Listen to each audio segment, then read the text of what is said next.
Hi Alinta, Mike Searles here, General Manager of Safety and Sustainability.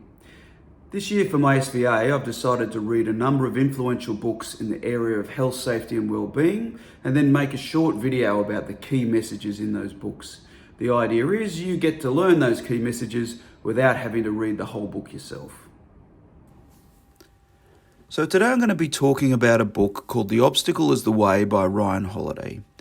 This book is based on the teachings of Stoicism, and Stoicism is an ancient philosophy that's over 2,000 years old and aims to provide people with a framework for overcoming life's adversities.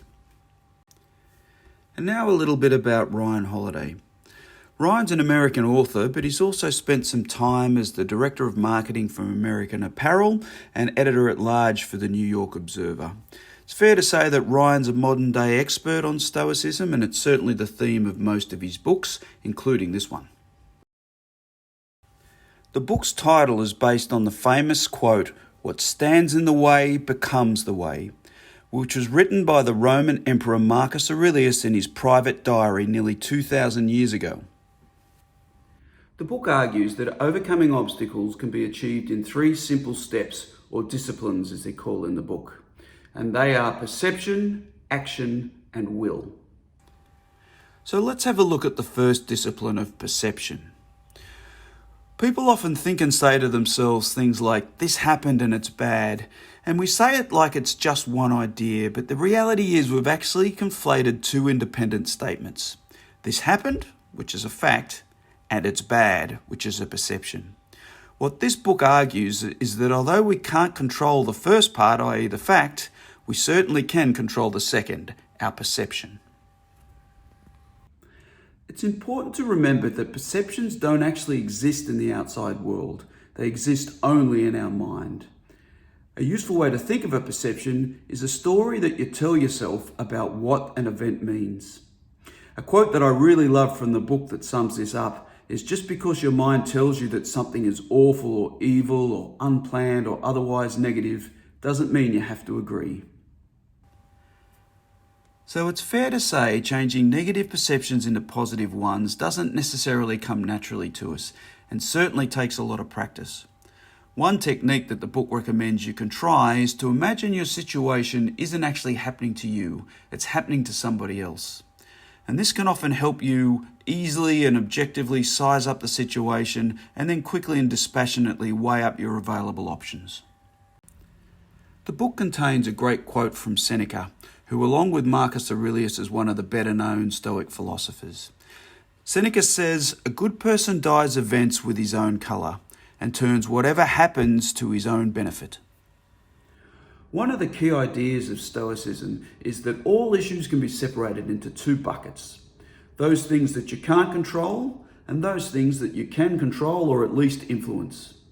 What Stoicism says is do not spend any time thinking about or worrying about things that you can't control. Worrying about them isn't going to change them. And the best way to achieve that is to focus all of your time, energy and attention on those things that you can control or influence. Now let's have a look at the second discipline, action. The book argues that it's our own actions that provide the best solutions to our predicaments, not sitting and thinking about them and ruminating about them, not avoiding them, and not expecting help from other people. But it's not enough just to act. According to Marcus Aurelius, your action should be motivated by things like justice, generosity, self-control, sanity, prudence, honesty, humility, and straightforwardness. The book also suggests we shouldn't be afraid to break down our actions into individual steps so that action by action we can go about dismantling the obstacles that are in front of us.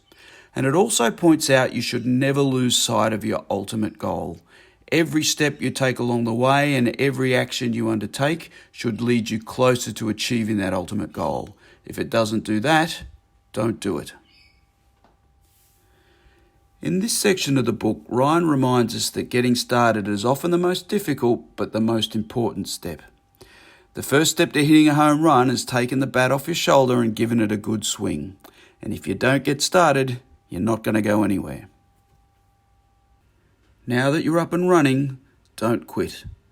The book recommends that once you start attacking an obstacle, don't even let the thought of quitting enter your mind. But it's also important to be flexible.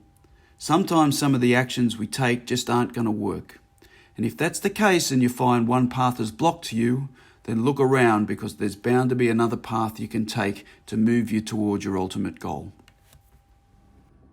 But of course, some obstacles can't be overcome, and some paths prove to be impassable. And that's where the third discipline of will comes into play. In the book, the third discipline, will, is described as quiet humility, resilience, and flexibility, which the book argues lasts a lot longer under the hardest obstacles than mere ambition. For me personally, I kind of like the word acceptance because I think it fits this idea a little bit better. But we'll run with the word will because that's what's in the book. So if action is what we do when we can change or influence a situation, will is what we need to rely on when a situation is entirely outside of our control. Will is like an internal superpower. It can never be impacted from the outside world. And it's our final trump card. It's the thing that allows us to protect our inner self. We also have to accept that once we've gotten over all the obstacles in our way and we've finally achieved what we've set out to achieve, there's another obstacle even bigger than the last one lurking somewhere beyond the horizon. As the Haitian proverb puts it, behind mountains are more mountains. The book says that if we do find ourselves in a situation that is undeniably negative and seems unchangeable, we can still turn it into a learning experience or a chance to comfort others, or even to practice the humble art of being cheerful in dark times.